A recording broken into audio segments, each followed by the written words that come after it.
Aujourd'hui, nous allons parler des noms. Ils n'ont pas de genre en anglais. Le genre, c'est féminin ou masculin. Mais par contre, ils ont bien un nombre, comme en français. Ils sont singuliers ou pluriels. Ce qui veut dire que nous avons deux catégories de noms en anglais. Il y a ce qu'on appelle les dénombrables, d'accord? Countable in English, qui peuvent être comptés et donc au pluriel. Exemple, tables, chairs. Et nous avons les indénombrables, uncountable in English, ce qui veut dire qu'ils ne peuvent pas être comptés ou quantifiés. Le pluriel est donc impossible. Par exemple, milk, sugar, on ne leur met pas de S. D'accord?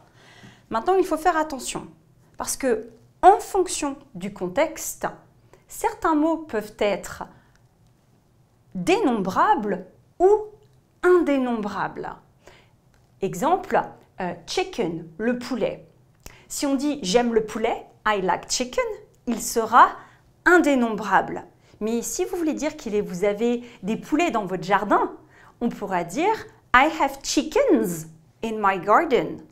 D'accord? Ayez bien cet exemple en tête, cela vous prouve qu'en fait, en fonction du contexte, on peut basculer d'une catégorie à une autre.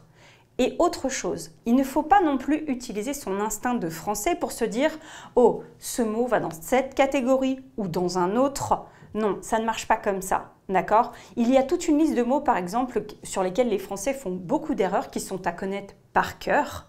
Et surtout, le meilleur conseil que je puisse vous donner, c'est d'utiliser un dictionnaire pour vérifier si le nom est dénombrable, d'accord? Countable, et vous verrez alors la lettre C apparaître devant le nom dans le dictionnaire.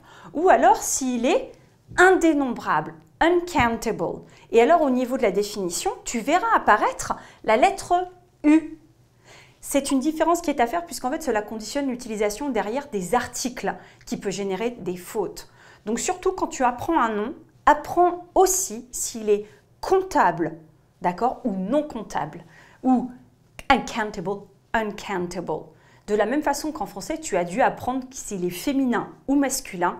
Ce petit truc t'évitera de faire beaucoup de fautes en anglais. Merci.